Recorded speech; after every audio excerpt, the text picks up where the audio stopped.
Hello, everyone. Welcome again to another Arise Sister video. We're so happy to have you here. Today it's just me and Doreen. And today we're going to be talking about a topic that I think should be interesting to a lot of people. Today we're going to talk about balancing life as a wife, as a mom, as a career woman, and all the things in between, balancing relationships and all of that. Life can get very busy and trying to balance out everything and find time for yourself too in between can be very difficult. So Doreen and I today are going to be talking about, well, she's going to be doing most of the talking and I'll just be asking her the questions. And maybe from today's video, hopefully by God's grace, you can be able to grab some tips, especially practical day-to-day tips that you can apply in your own life too, that can help you, if you're caught up in this kind of busy life schedule that sometimes just get overwhelming. So before we go ahead and start, I think those of us who are on here on Arise Sister very often should know who Doreen is already. But for the benefit of those who don't, Doreen, can you tell us a little bit about yourself? Thank you, Api. I'm glad to be doing this. It's an honor and I'm grateful for this opportunity. Like you rightly said, I'm Doreen Bongza Ngoran Mancho. And Why did you skip the other name? I called Bongze. also I called Doreen Bongza Ngoran Ah, Mancho. okay. I didn't even know the pronunciation. Sorry. Yeah, that's fine. It's a jaw-breaking one, but it has Mm, a good meaning. Yeah, okay. so that's me. I'm a teacher, I'm a mother, I'm a wife, I'm a sister, I'm a friend, and what else? I'm everything. All Yeah, right. yeah, Okay, thank you so much for telling us a little bit about yourself. So before getting married, I know you've studied like a lot up to PhD. I think now you have a PhD, right? So you're actually yes. Dr. Doreen. Yes. Yeah. So I that must have been very challenging. Oh, we'll talk a little bit about that later. But you've studied up to this level. So before getting married, I know, especially in the kind of society that we live in, there's this pressure, especially on women, not to, achieve too much because it's like if you achieve too much, then you can be intimidating to the man and then you're never going to get married. There's all these things that they say. Did you ever feel that kind of pressure before you got married? Definitely. I mean, we live in a society back in Cameroon. We live in Yeah. a society with lots and lots of stereotype about women, and sometimes it's really, really important as an individual to be in Christ, to know your identity in Christ, because if you don't know who you are in Christ, society will definitely give you an identity that is not yours. So first and foremost, it is important to know what God says about you so that society does not define you, because there's a lot of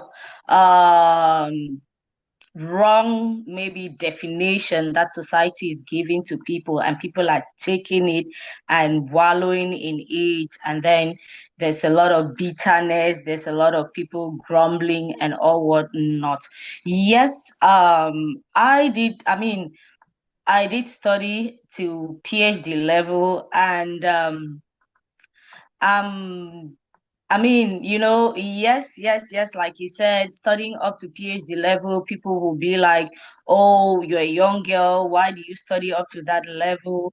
No man will marry you, men will feel intimidated, and it's almost becoming a cultural thing in Cameroon, but I'm glad that I even studied to that level. And particularly my PhD thesis was about women. So, I mean, this stereotype thinking, of women, it's not even an African thing. When I tell people that this thing of women, the stereotype thinking about women, it's not an African thing. People are like, am I sure it's in our cultures? But it's a colonial thing. The Europeans brought this, trust me. You know, The Europeans brought this to us. If you want to go back to our societies from the very beginning, if you've had the Yeah. privilege and the opportunity to read the history of most African societies, you realize that this thing of maybe the woman's place is in the kitchen, the woman is second fiddle, you don't have that. There was a lot of coexistence back then. Mm-hmm. You have African societies where women are the leaders. Women, I'm from So. The founder of So, it was a woman. The founder of So Wow. was a woman. Yes. And then look at cases like even in Ghana, we had the famous Yasantewa. She was a woman who led the society to war. So Yeah. that's a woman who was leading a whole nation to war. So those are just some examples. We have matriarchal societies in Africa, right, where succession is in the order of the woman's lineage. So you see that this whole thing of I call it housewifeization. That's a concept that I used in my PhD thesis. It's a European thing when the colonial masters came, especially after the Industrial Revolution. I'm sorry that I'm kind of deviating. Yeah. No, it's Something okay. I that think. I've done is something that I've done, and I'm really passionate about it. You know, when the men went to war and women were out there working, doing supplies, and men were fighting, when they came back, they said, okay, you women go back and reproduce so that the population that we have lost, we can make up for that lost populations in the world. And then after that, there was colonialism. And when they came to Africa, they are the ones who said, okay, the boy child should go to school. We didn't even have the kind of education that they brought. Back then, Yeah. our grandmothers, our great grandmothers, they would take everybody to the farm while the women are tilling the soil, the men are clearing. So it was corporate. It's something that was done, and nobody was lording it over the other. Nobody was feeling, more superior to the other. There was coexistence. So it Yeah. is important. Yeah, it is important. There's a lot of feminist ideas out there that sometimes you really just want to have a rethink. What are we fighting about? This is not us. This is not us. We should go back to our roots and get, what are so it's true. Some cultures over time, I mean, it's hundreds and hundreds of years now. Some cultures have adopted this, but if you go back to the genesis, it wasn't like that. It wasn't Yeah. like that. It's So just yeah, it's just sad how much the European colonization and everything just really changed a lot for us. But I yeah, feel like if we want to talk about this can be like a whole video on its own. So sure, yeah, so yeah, yeah. But I think yeah, the bottom line is that you shouldn't be intimidated to go further in your career or in your yeah, life yeah. because of, wanting feeling like you're going to be intimidating to a man. Sure, sure. You shouldn't, because I mean, that's part of capacity building, right? Going as far as you can. So you don't want to sit at home and you don't build capacity because maybe somebody has told you that if you get this far, nobody will come to marry you. No, no, no, no, no. The one who is meant for you will marry you even if you are a professor. You want to build capacity for yourself. You want to be, ready, cultivating yourself. I mean, you don't want to get into marriage as a liability, right? Yeah. Cultivate yourself to the best of your own ability. It takes two to make a marriage work. And if you're going in there with nothing, to even be supportive to the other person, you just want to be 100% dependent. I mean, you're basically preparing to fail, because tomorrow when that person doesn't have, everything will go down. But imagine two people, because sometimes, again, I keep saying it, society, it's about our society, because we are in a society where we go to school, the certificates, people go acquire certificates and they don't have something doing. So, but if in the strict sense of the word, if you get out there, you get something, you go to school, those certificates definitely will put food on your table, and you want to acquire them so that you can get something doing to sustain yourself first. And if Yeah. you're married, to be of the best support to your spouse. Life is so, so, so demanding now, so Yeah. much so I that Very Yeah, true. who would let it I was just going breathe. to say that, yeah, I feel like, especially modern day society, I feel like in the past it was less was required to have a balanced and normal life. I think the more we grow and society grows, more is required. Like renting even is become like everything just becomes more and more, expensive. And even the human now wants more for their children, wants better. So the more No, that you envision for a family, the more you realize that two incomes usually make a home run exactly, like yeah exactly. in a good way these days. So it's like Yeah, you can't just sit back. I can remember while I was single, I used to listen to a lot of single maybe videos and preparing for marriage. There's one that really caught my attention. He gave a very practical example. They are like, imagine a glass, right, that is halfway filled, and then you bring another glass that is halfway filled.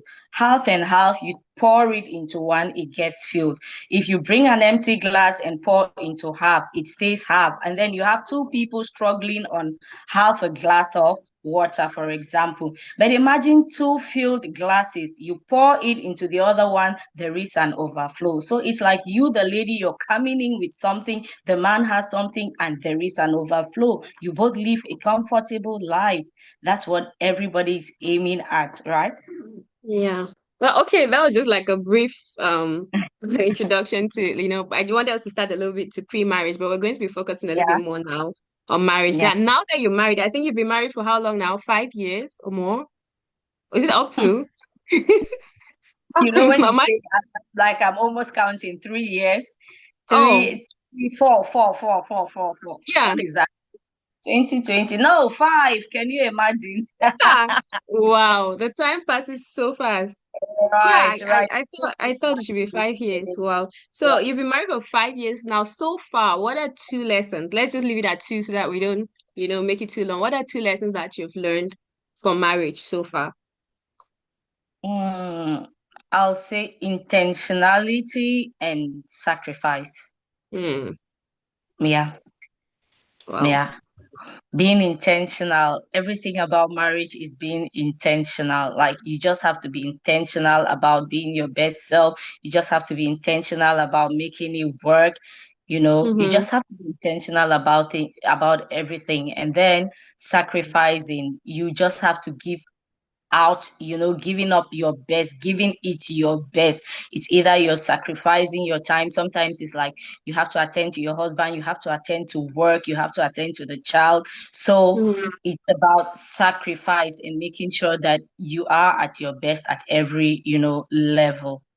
Yeah. Yeah. Is it, Mm. can you give like an example of one scenario that will require you to sacrifice something of yours, or something for your partner? Because I'm thinking like looking at myself to like just a newly wedded person. I think I'm a pretty independent person. So, and I Okay. really like my space and my time. And Okay. like for me, even just sharing a space to someone, that's a lot of sacrifice for me. Like Okay. sharing Yeah. a space with someone, do you understand? Yeah. And also like one thing also for me is like having to sacrifice my time sometimes. Sometimes my husband will want us to do something, but I want to do Mhm. something else. But then I'll Yeah. have to give up what I have to do or what I would rather do to do what he Yeah. wants to do. So I think those are Okay. like some examples of things that you have Yeah. sacrificed in marriage. Do you have any of such Oh, I have a examples? very glaring one. I mean, okay, I'm here in the US, haven't gone to school in Cameroon up to PhD level. At that point where I'm feeling like I'm moving into higher education, it's going to be better, bigger. And then I get married. I have to give up all that to come and meet my husband in the US and start from Yeah. the very base. That is, I mean, I think that's one of the most sacrificial things I've done, like giving up that I had to. Marriage is about two people being together. You don't want to build from different angles, right? Yeah, So, definitely. yeah, so I had to give that up. I have to give that up. I had to sacrifice that to be with my husband. I don't regret it. I don't regret it. It's true that maybe if I was back there, my classmates, they're already in the university milieu, they're doing great, but that's okay. You have to pay the price for something, right? So I Yeah. think that's the price I had to pay for love, for family, and it's worth it. I don't regret it. I don't regret it. So, Yeah, that's nice. So two lessons you can learn from a marriage: intentionality and sacrifice. Sacrifice is a big one, definitely. You have to hammer on that one. Sacrifice is very important in marriage. And okay, now you are a mom of a beautiful baby girl. How has becoming a mom mm, changed the whole dynamic of your marriage? Like, how did um, becoming a mom change that? Or I don't know, add to that or yeah, I mean, the feeling, being a mom is a very humbling thing. It's that one thing that I pray for every woman. It's like a part of you, you're holding a part of you, right? It's like a part yeah. of you left you and you're holding it. And you just find yourself wanting to make that part of you beautiful. It's like you're Mhm. burning out to give it light, right? You burn out everything to a point where you really don't mind, you're burning, but the fact that you're burning and it's giving light to some other person, it gives you joy. Like you just feel this peace doing it, and you want to burn over and over and over again just to give light to that thing. So that's just what motherhood is all about. It comes with its challenges. You might go for a whole week without sleeping, but you would still continue even for a month and you would be okay. You would have to be up and about doing every other thing. So being a mother, it comes with its challenges, like I said.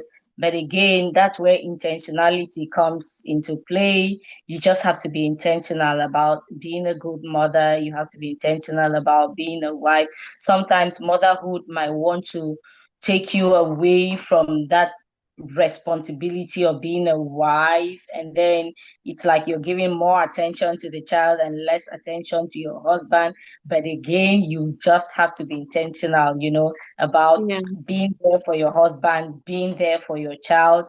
And if it's work also, you have to work as well. So you're giving everything that you're doing equal attention and not neglecting any, or maybe overdoing it in one place and underdoing it in another. Yeah, well, that sounds difficult, but but I Yeah. guess it's doable. It's So good. what is your morning routine like? Because I know you also go to work. You Yeah. work, you have to take care of home, you have to take care of your baby, your husband, and all of that. So how do you find a balance for like what is your typical morning routine like? You surely don't want to know what life is like for me. Okay, on a normal day, I wake up by 4:30 a.m. because I have to wake up, you know, prepare myself, prepare the baby. Her dad is also up preparing by 5:30. Her dad is off to work by 6 a.m. I'm dropping her off at daycare. I have to drive an hour to work and make sure Wow. that by latest between 7:30, I'm at work all day till 4 p.m., some days till 5 p.m. So I might only get home between 5 p.m. and 6 p.m. Now I have to pick the baby up from daycare. We are home. You have to shower her, maybe prepare dinner, and then spend some time with her. Like I just want to be intentional also because she's at daycare all day. She likes walking. Sometimes you come back, get her showered, and then take her out there to walk just so that she can have that moment also. It's a moment she looks forward to. Get her to walk, and then we come back, maybe um prepare some supper. We get supper. We can spend a few minutes together, three of us. And by 8 p.m., we are always intentional. 8 p.m., we have to go to bed because we are up again by 4:30. So that's like the normal routine. It gets kind of even hectic over the weekend. Sometimes you might feel like, oh, it's weekend, but weekends are also demanding because with the kind of schedule that I have, I mean, I do the cooking all weekend, cooking, cleaning, and preparing for the entire week. So sometimes it's a bit demanding, but again, I mean, we can do all things through Christ who strengthens us. God gives us the strength and He gives us the grace, and He's giving me wisdom on how to navigate it.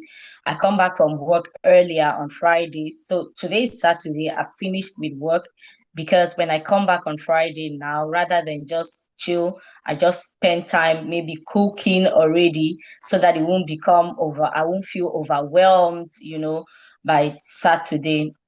So that's Wow. just like routine life for me. Wow, that sounds like very, very challenging. So basically like on the weekends you try to take the weekends out to prepare for Yeah. um for the next week. Yeah. And so do you stick like how do you find time for yourself out of this? Okay. Again, this is where intentionality comes in. Like I'll keep saying, everybody just needs to be intentional about so many things. I'll just give you an example. My birthday is coming up Wednesday. I'm that person who likes taking pictures. I've been cooking, I've Yeah, been this, but I definitely. told my husband, you know what? I have to take these pictures, whatever it takes. So in the cooking, the pot is on fire. I'm out there, I'm taking pictures, I'm running back because that's what I love doing. So nothing is going to stop me from doing it. Even if it means I'll clean the baby and rush out there and take one, I'm okay with it. But again, I'm really struggling to manage my time. Now I have all day to myself. If I want to do anything, I'll do it. Tomorrow is Sunday after church. I still have some time. So I know that I can always catch up on anything. Saturdays and Sundays, spend time with my husband and the baby. If we want to go out there and have fun, we can go out. If we just want to spend a quiet time at home, we do that. So we just have to Yeah. be intentional about doing those things. Yeah, I think it's very important to also make out time to do the things that you love because that's where Yeah, you're going to find, the joy and the energy to also do all the other things. Because if you feel sad and you feel burnt out, then exactly. you're not going to be able to take care of the family. So you have to find out some yeah. So it's important that you take out time to take care of yourself too. I think that's very important for the whole family. So Yeah. yeah, so I'm gonna ask you something else. In living in a foreign country, I know in the US is never the same as living home. Myself, I don't live in Cameroon, where you Mhm. typically have more family. And it can be Yeah. very challenging living in a foreign country where there's not a lot of family around. So do you have any help or do you have to, figure all of this out by yourself? Or do you get help maybe continually or from time to time? I mean, I don't have help. I don't have help. It's my husband and I. Yes, lately we've had our parents come around, but again, their age, so it's like it's more work, right? Because you're Hmm. attending to yourself, you're attending to the baby, you're attending to them. We don't have help. I mean, I'm just grateful for the man I married, because he's so supportive. He's so supportive. I won't feel overwhelmed at any point in time because if I'm doing one thing, he's assisting with the other. So it makes like two hands make work light, right? So it makes it easier and we choose what to do at what point in time. If it's something that we can let it be, we let it be and do it whenever, we have the time to do it. So we try to do what we can when we can, yes, and to the best of our ability and to the best of Hmm. our ability. Yeah, So we're doing. so so prioritizing, what you're saying is prioritizing is very important. Yeah, prioritizing, exactly, prioritizing, very, very important because you don't want to be everywhere at the same time doing everything. No, no, no. Yeah, Then definitely you not. might just run mad at some point. And then you end up not even, achieving, doing anything at the end of the Anything, day. You you just realize that feel you're just, tired. here and there. So in all of this, your life seems very, very hectic. How do you Yeah. find or how do you make the time to still be intentional about, spending time with the Lord and in your Bible study or prayer and all of that? Apart Mhm. from, I know you go to church every Sunday and you do your best to attend the regular meeting of believers. But apart from Yeah. them, your personal quiet time, how do you, because you get up at 4:30 in the morning, how do you find time or how can you squeeze that, try to make that time in your day? Okay. Yes. I mean, if you can be intentional about every other thing, then you should be intentional about, spending Mm-hmm. time with God as well. If I can be intentional about spending time with my daughter and my husband, then it shouldn't be God that I don't create time for. So usually I will wake up at midnight. I go to bed by 8 p.m. I'll wake up at midnight. I'll have my quiet time. That's the time that I'll do my Bible studies. I'll pray and I come back, and then when I'm driving to work, oh my God, I don't know if those who drive around me, because it's either I'm singing to the top of my voice or I'm listening to one meditation or I'm praying. Sometimes I pray myself from the house to work, you know.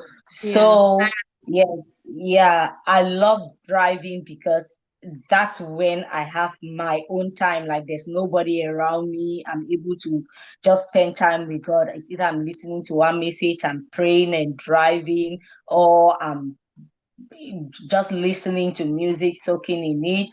And then when I come back, um, at night, I spend that quiet time. Also, maybe even while I'm cooking, something is playing and I'm agreeing with it.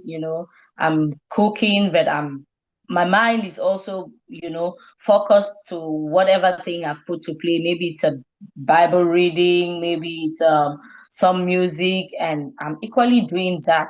We can do that. Sometimes people feel like, you know, spending time with God is just, cutting out from everybody and going to some place and just sitting there. No, you can still be doing something and you're worshiping and you're praying, even in your heart. Like with my daughter, when do I even have time that I'll have to say, okay, I have to pray for her? No, when I'm bathing her, that's when I'm praying on her. That's when I'm dressing her. That's when I'm praying on her. I'm feeding her. That's when I'm praying on her. So, I mean, it's still, you still find yourself being able to do those things regardless of how busy your schedule is. Yeah, I think that's very important, just trying to make out the time because I remember too for me sometimes even before marriage, it's not only about being married and having a busy life. Even as a single person, sometimes your life can get very busy and then you just Very. realize that you've pushed your quiet time and Bible study to a corner. And I remember when I was a student at some point in my dormitory because I lived in a dormitory with roommates and you can't just be praying when you have other roommates there, and I think all of them were Muslims, even at some point. So sometimes I'll have to like go out on my dorm and like go up to the very last floor and find a Uh-huh. little corner in the stairway just to pray.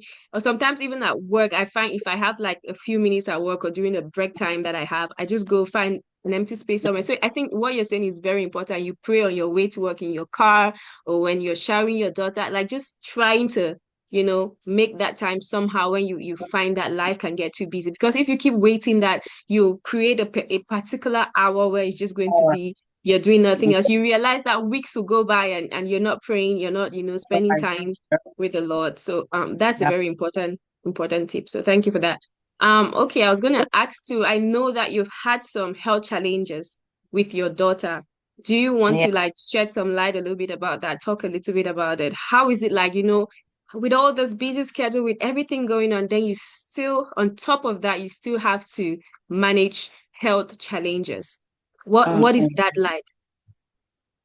Okay, I mean, first it's about having a positive mindset. You know that sickness is not of God, and the moment you see it, you already say, David, you're in the wrong place, and you know how to go about it.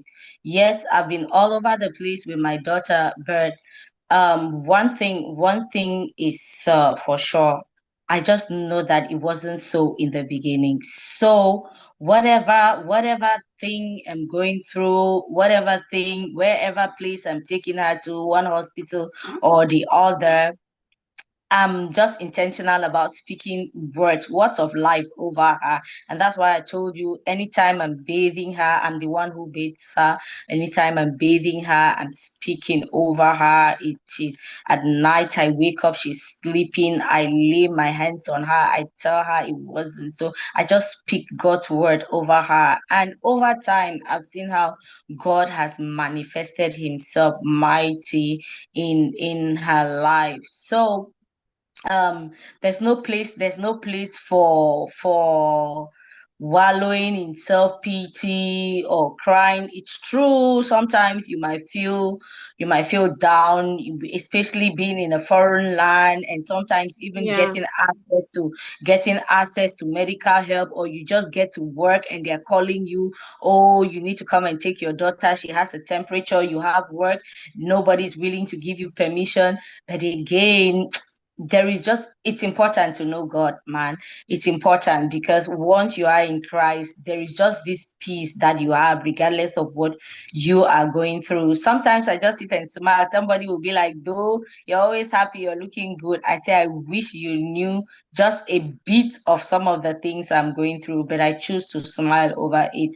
And once you smile over it all, that's what the devil doesn't want, right? He doesn't want you to smile. His intention is to steal your joy. So he comes with all those tricks so that he can steal your joy. But I mean, when you get to that point where you're really sensitive to some of those things and you don't let it worry you, but Mm.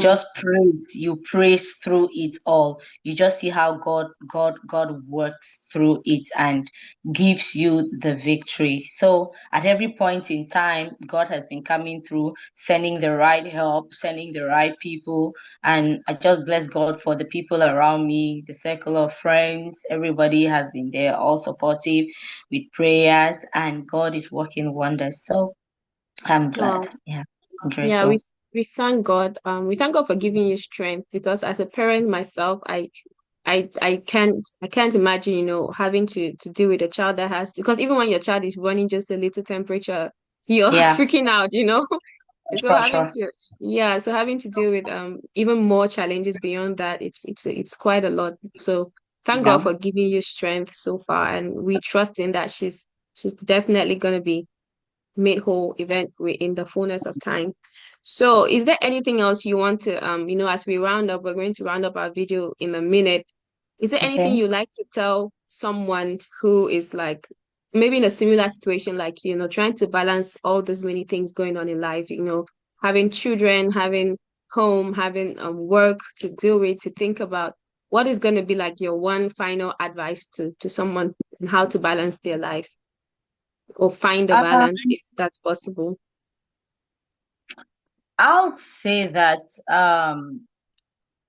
first, like I already said, we can do all things through Christ who strengthens us. Christ is the center, and with Christ, at the center of your life, once you let him lead, everything falls in place. Everything falls in place. You don't struggle to do it. You just find the things falling in place because you've brought it to bear at his feet, and he's running it for you, right? So if it's running it for you, then he will just keep going, and you just find yourself, even where you find, like, a stumbling block, he comes with a bridge and you cross over to the next place. So we can do it. We can do it. And also, let's be intentional. It's possible.